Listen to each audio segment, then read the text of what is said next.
No, you're good.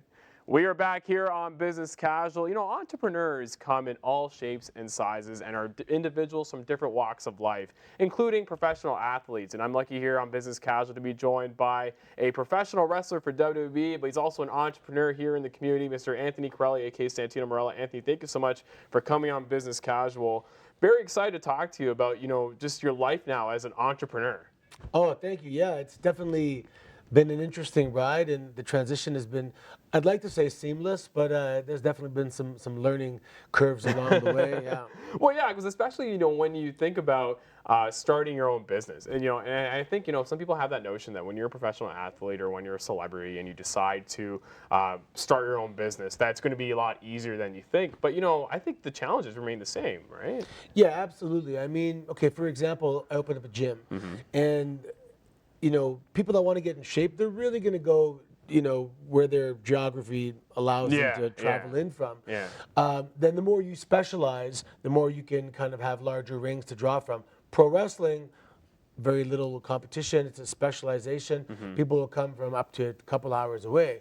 But just to lose weight, you know, you got to kind of be in the neighborhood. Yeah, because that's one of the things that, you know, a lot of people who are looking to get fit, you know, if the gym of their choice is in proximity that they can walk there, or, you know, it's an easy bus ride, they'll definitely make that commitment. Or that's, or, you know, not even a commitment. That's like the number one excuse. It's like, oh, the gym's too far away, so I'm not going to go. Yeah, and that's actually one of the first questions I ask people that walk through the door, and I'll be like, you know, do you live close by? Yeah. Because the easier it is to come, the more you're going to come, and that's when the results are going to come. Excellent. I mean, being on TV for so long definitely helped. You know, people talk about it originally, but if you're at the end of the day, you have to deliver a good value. Yes. And people aren't going to constantly overpay just because you're a Santino Marella. So I pride myself on delivering exceptional value.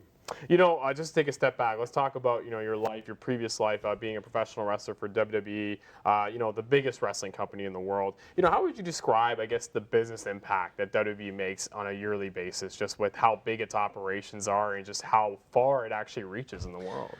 Well, it's actually very interesting. I have been walking on the side of a mountain in Mykonos, Greece, Really? and had someone go, you know, Santino Marella, Yeah. walking down the streets in Rome and having vendors at the streets saying, you know, Santino. Yeah. Anywhere. I mean, the reach is enormous. Not just the television product, you know, the merchandising and franchising, and it's definitely one of the biggest global entertainment brands, I think, out there. Exactly. Yeah, it's a marketing machine. It's a marketing machine. Like, you know, if you look at the work that it's done for professional wrestlers like yourself, you know, you're pretty much your own brand, right? Like you're a business. Yeah, you're similar to like a Nike. You're similar to like an Adidas in the sense that, you know, you have a brand, you'll have products under your brand. You know, you yourself are a walking brand. So, you know, that's very interesting in that sense. And, you know, I think a lot of people attribute that obviously to your former boss or your current boss, Vince McMahon, who, you know, in some business circles, he's considered quite the genius from a marketing standpoint. He is. He just has a brilliant business mind. And he's constantly, like any good business owner, you're constantly having new things coming in, and he's amazing. But what you touched on is very important. You are a brand. And when you realize that by going to the gym and working on your body, that's product development. It is. Working on promos, working on the way you speak. Yeah. You're everything. You're your marketing, you're your sales team, you're your research and development, you're everything. So it actually is a really good, precursor to becoming an entrepreneur. Is that where you think you got a lot of your experience from a business standpoint from? Is just maybe those meetings that you had when they're like, hey, Anthony, we have these great ideas around your character, Santino Marella. What do you think?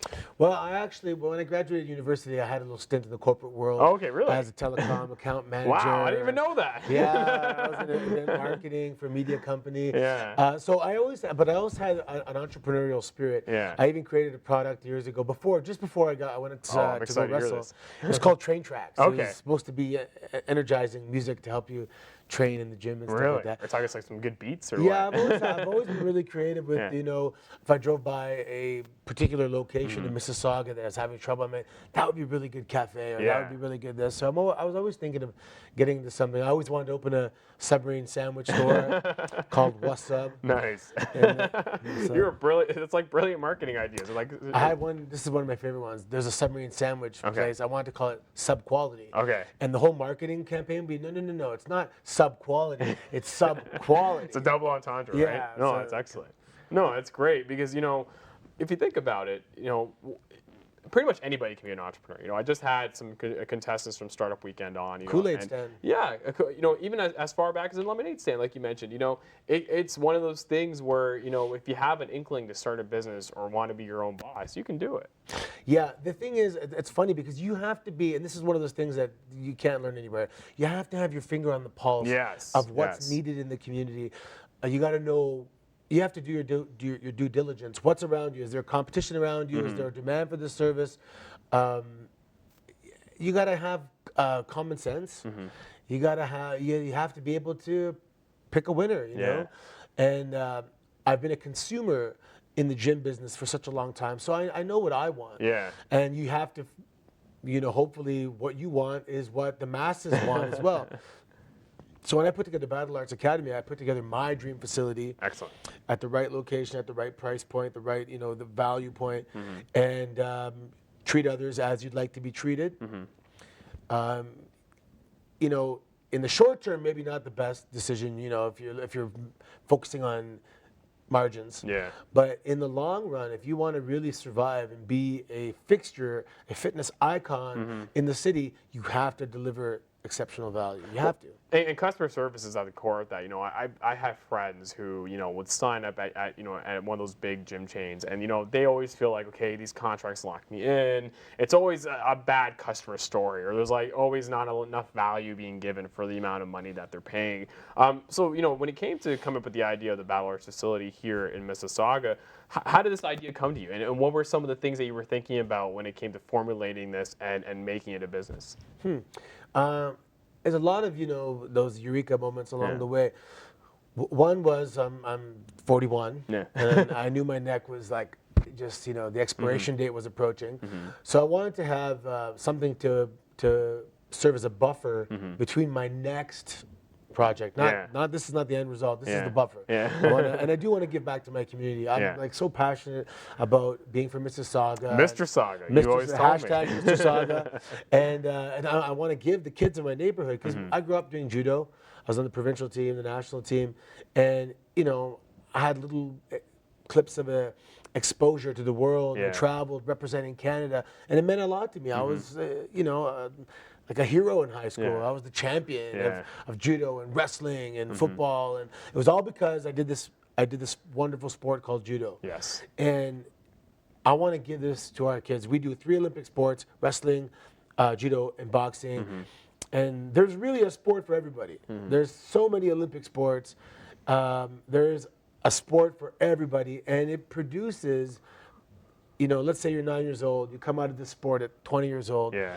If you had 2 twins and one was involved in amateur sports and, you know, government organizations, like let's say it's boxing. You're part of Boxing Ontario and Boxing Canada. And it's just great skill building time in your life. You know, you come out a better kid. And a better adult.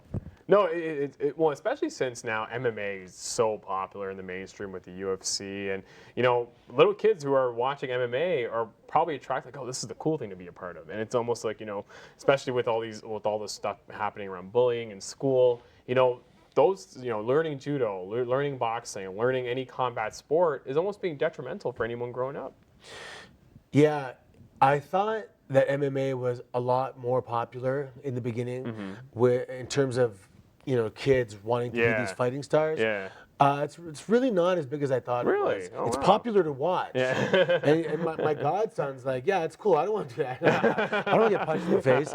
But to do sports and the combat sports that make up MMA, those are the foundations and the building blocks of if you want to be a pro wrestler, an MMA fighter, you got to have this grappling and submissions and striking. So we do boxing, wrestling, and judo. Excellent. If I had a kid that went to the UFC, man, that'd be fantastic. Yeah. He obviously worked really hard, but I want to put kids in, the Pan Am Games, the Olympics, the World Championships, the Francophone Games, the Commonwealth Games. There's so many games. There is. And to go out there and represent your country. And if I'm looking at someone's resume and I'm thinking, this guy is an MMA fighter, is he going to get the job anymore? So, you know, I don't know. Yeah. But if I said, wow, this guy's on the national lacrosse team or badminton team, so that tells me so many things about this person. He can follow instruction. He's made it to a high level. He's obviously intelligent, has a great work ethic. These are things that I want to provide indirectly to our kids as well as becoming good at the sport they do. You know, I want to go back to a point you made earlier regarding, how when it came to coming up with the idea of battle arts, you noticed that, some of your injuries were creeping up on you, and, you almost sort of figured out, hey, it might be time to slow down on the wrestling and think of, like you framed it, like a buffer. One of your colleagues, Daniel Bryan, just recently retired. When it comes to pro wrestling, or even just any combat sport, how important is it to almost have that little backup plan? Because the amount of stress your body goes through in participating in one of these sports, it can't last forever. It can't. The lifespan, I guess I'm an anomaly because I've been there for 10 years this August. The lifespan back in the day was like 3 years. Yeah. And you get in there and you'll have 3 years of making decent money, but not enough to retire. So you definitely need to do something. When I look at the locker room now, the amount of guys that have degrees, there's quite a few guys that are educated. That's good. But there are those guys that, been doing this since 16, 18, and they didn't get a formal education to fall back on. And, it's interesting, because a lot of them come up to me now, and they're like, they want me to put together some form of business template that they can then take and open in their hometowns and stuff like that. Yeah, so I'm kind of working on some packages, so to speak, and hopefully we'll help them have something after wrestling as well. Well, it's like a way to franchise out maybe battle arts. Yeah, we're looking into that. Yeah. But I gotta find it. I gotta make it, turnkey, really, really easy and profitable from the start. So we were talking about bodies before as well. Yeah, Daniel Bryan's 33 years old. Yeah. I debuted at 33 years old. Yeah. So he's definitely put himself through the paces. Yeah. He started at about 18, and that's 15 years of getting hit by a car on a weekly basis. It's pretty tough. Well, Anthony, we are going to go to commercial break. But when we come back, there was actually an article that I want to talk to you about. It was from Entrepreneur Magazine regarding why wrestlers make the best entrepreneurs. Would love to get your opinion on that.